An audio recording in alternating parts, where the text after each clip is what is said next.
While Odysseus was trying to return home, his son Telemachus had departed for the Greek region of the Peloponnese in search of his father. He had the goddess Athena by his side, disguised as a mentor. His first stop was Pylos, the kingdom of the wise old Nestor, a famous hero from the Trojan War. The old king and his 2 sons were making sacrifices to the god Poseidon. They invited the young man and his chaperone to join them in the ceremony. Telemachus introduced himself as Odysseus' son, and Nestor was happy to meet the young man his father had mentioned so much.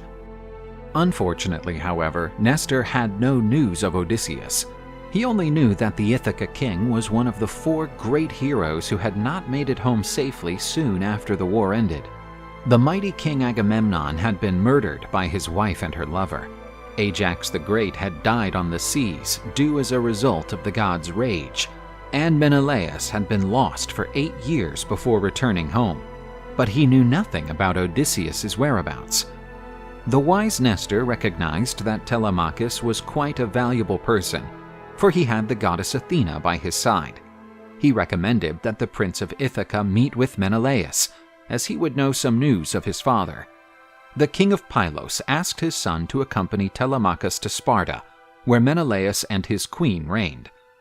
They arrived during the festivities of the betrothal of Princess Hermione, daughter of Menelaus and Helen, to Neoptolemus, the son of Achilles.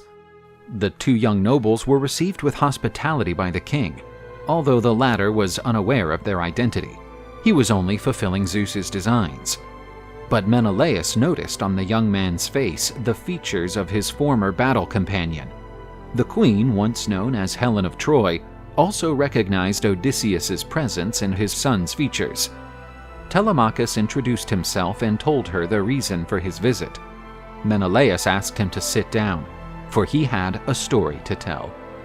Menelaus said that his departure from Troy was difficult, since the Greeks had angered the gods. So, like Odysseus, he was lost at sea for a long time. But the ships reached the Egyptian coast. On this piece of land, he was plagued by depression, until he was seen by a sea deity who took pity on him. The Nereid Eidothea told Menelaus what he needed to do to return home. He was to gather some men and ambush Proteus, a sea deity with prophetic powers. They were to seize him and release him only when he promised to answer their inquiries. Following Eidothea's orders, Menelaus found Proteus counting his seals before taking a nap. Menelaus and his men jumped on the god and grabbed him. He was strong and fought his way free of his attackers. Proteus had the power of metamorphosis and used it to assume the most diverse forms. Finally, due to the persistence of Menelaus, who would not let go of him, he surrendered to the wills of the Spartan king and promised to tell everything he knew. Proteus told Menelaus that if he wanted to return home, he should make a sacrifice to the gods to appease their anger. Menelaus asked about the fate of the other Greek nobles who had returned from Troy. He told of the tragedy of Ajax, but the news of his brother Agamemnon's death broke his heart, and the Spartan broke down in tears. The god also revealed the fate of his great friend, the king of Ithaca.